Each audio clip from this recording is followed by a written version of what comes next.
विद्यार्थियों, मैं Sonkiya madam Christ Church Convent School Gadewala digital class में आपका स्वागत है। प्रिय विद्यार्थियों, मैं हिंदी टीचर कक्षा 12वीं। आज मैं आपको शब्द योग बताने जा रही हूँ। देखिए, शब्द योग में होता क्या है।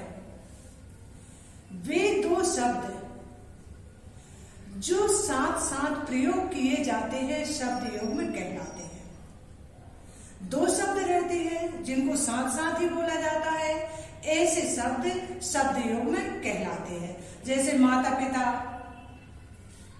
कल कल, छल छल, चाय बाय, पानी वानी, तो ये साथ साथ प्रयोग किए जाते हैं। दो शब्द रहते हैं, एक शब्द का प्रयोग नहीं किया जाता। ये पुनरुक्त शब्द के समान होते हैं, ये साथ साथ लिखे जाते हैं। अब देखिए, प्रयोग के आधार पर शब्द योग में 4 प्रकार के होते हैं। पहला समानार्थी शब्द योग में, दूसरा विपरीतार्थी शब्द योग में, तीसरा सार्थक निरर्थक शब्द योग में, चौथा ध्वन्यात्मक या ध्वनि परक, ध्वन्यात्मक भी बोलते हैं उसको, और ध्वनि परक शब्द योग। ये 4 प्रकार के होते हैं। अब पहला है समानार्थी शब्द योग में। ये वो शब्द योग में है जिनका अर्थ प्रायः समान ही निकलता है। ये समानार्थी शब्द योग में कहलाते हैं। जैसे बड़े बूढ़े, तो बड़े और बूढ़े इनका प्रायः मिलता जुलता अर्थ निकलता है। बाल बच्चे, बाल बच्चे भी अपन कहते हैं, बाल बच्चे, इनका भी मिलता जुलता निकल रहा है अर्थ। सुख दुख, तो आया ये समझ में आपको। समानार्थी शब्द योग में वे कहलाते हैं जिनका प्रायः मिलता जुलता अर्थ निकलता है। बाल बच्चे, बड़े बूढ़े, ये समानार्थी शब्द योग में है। दूसरा विपरीतार्थी शब्द योग में।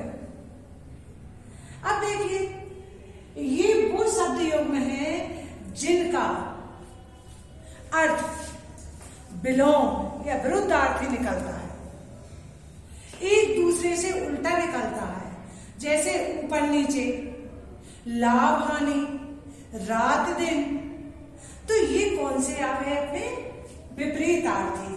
आसपास नहीं, ऊपर नीचे, इधर उधर, आया समझ में। आकाश पाताल, तो इस तरह के शब्द योग में विपरीतार्थी शब्द योग में कहलाते हैं। अब सार्थक निरर्थक शब्द योग में, ये वो शब्द योग में है जिनका अर्थ सार्थक निरर्थक, एक शब्द का सार्थक और दूसरे का निरर्थक अर्थ निकलता है। ये वो शब्द योग में कहलाते हैं। इन शब्दों में पहला शब्द सार्थक होता है और बाद वाला शब्द निरर्थक होता है। जैसे देखिए, पानी वाणी, तो पानी सार्थक है और वाणी क्या है, निरर्थक है। चाय बाय, चाय सार्थक है और बाय क्या है, निरर्थक है। आए समझ में। तो इस प्रकार के शब्द सार्थक निरर्थक शब्द योग में कहलाते हैं। अब ध्वन्यात्मक शब्द योग में या ध्वनि परक शब्द योग में, ये वो शब्द योग में है जो ध्वनि परक होते हैं।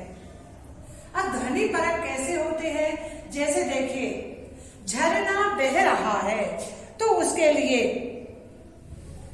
कल कल, तो एक कल को नहीं बोला जाएगा, दोनों कल ही बोलेंगे जब ध्वनि निकलेगी। ध्वनि परक ध्वन्यात्मक कहलाते हैं। जैसे झरना कल कल की आवाज करते हुए बह रहा है, वाक्य बन गया ना। यदि हम कहेंगे कि झरना कल बह रहा है, तो कल के लिए कल पुर्जों को भी कहा जाता है, कल आने वाले समय को भी कहा जाता है, कल बीते गए, कल को भी जो बीत गया है दिन उसको भी कहा जाता है। इसलिए ये समझ में नहीं आएगा, इसलिए कल कल 2 बार कहना पड़ता है। बूंद बूंद से घड़ा भरता है, ध्वनि परक है ये। तो बूंद बूंद से घड़ा भरता है, तो ये नहीं जमेगा, बूंद बूंद से घड़ा भरता है। तो कुछ इस प्रकार के ध्वनि परक शब्द योग में होते हैं। तो अब ये समझ में कि प्रयोग के आधार पर शब्द योग में 4 प्रकार के होते हैं। समानार्थी शब्द योग में, विपरीतार्थी शब्द योग में, सार्थक निरर्थक शब्द योग में और ध्वनि परक या ध्वन्यात्मक शब्द योग में। अब जो आने वाले हैं वो मैं आपको बता देती हूँ कि कैसे आते हैं। अब देखिए, ये तो मैंने बता दिया सब। अनुरुक्त, अनुकरणात्मक, अनुणात्मक आदि के कारण जो शब्दों के जोड़े बनते हैं वे पुनरुक्त, पुनरुक्त भी वही कहलाते हैं जहां 2 समान शब्द एक समान होते हैं।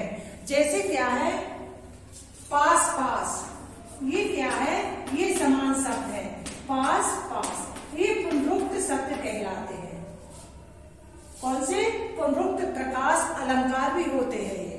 आइए समझ में। तो देखिए, अब इस तरह के आते हैं। देखिए, हंसता खेलता, ये 14 और 16 में आया था ये शब्द। हंसता खेलता, छोटा सा बालक हंसता खेलता घर को जा रहा है, वाक्य आपने बना लिया। तन मन, हम संस्था का काम तन मन से कर रहे हैं, तो ये भी वाक्य आपका बन गया। दोनों शब्द आना चाहिए।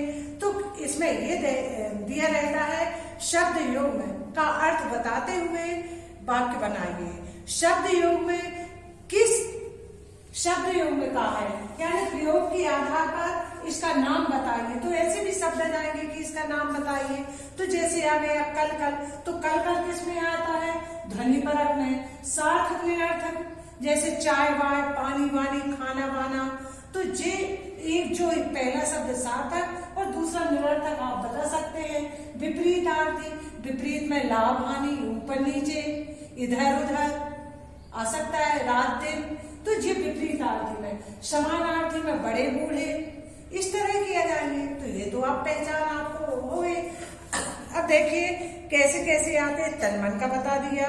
ठक ठक, लोहार की दुकान पर ठक ठक की आवाज होती रहती है। अब बेटा बेटी, हमें तो बेटा बेटी दोनों ही समान रूप से प्रिय है। अब बड़े बूढ़े, हमें बड़े बूढ़ों का सम्मान करना चाहिए। टर्र टर, बरसात के समय में मेंढकों की टर्र टर्र की आवाज आती रहती है। क्या है? अस्त्र शस्त्र, शिवाजी की सेना के पास अस्त्र शस्त्रों की कोई कमी नहीं थी। धक धक, रेलगाड़ी धक धक की आवाज करते हुए चलती रहती है। अब नाश्ता वास्ता, आपने नाश्ता वास्ता किया कि नहीं? रोते पीटते, छोटा बालक रोते पीटते घर को चला जा रहा है। सुख दुख, हमें सुख दुख समान रूप से अपनाना चाहिए। साज सज्जा, दीपावली की साज सज्जा तो देखते ही बनती है। धूमधाम, शादी की धूमधाम बहुत नहीं, बाजार में दीपावली के बाजार की धूमधाम चल रही है। तो ये सब बना सकते हैं अपन लोग हैं। तो ये हो गया है आपका शब्द योग में। मैंने आज आपको शब्द योग के विषय में बता दिया कि शब्द योग में होता क्या है। ठीक है बेटा, आपको ये बहुत जल्दी समझ में आ गए होंगे।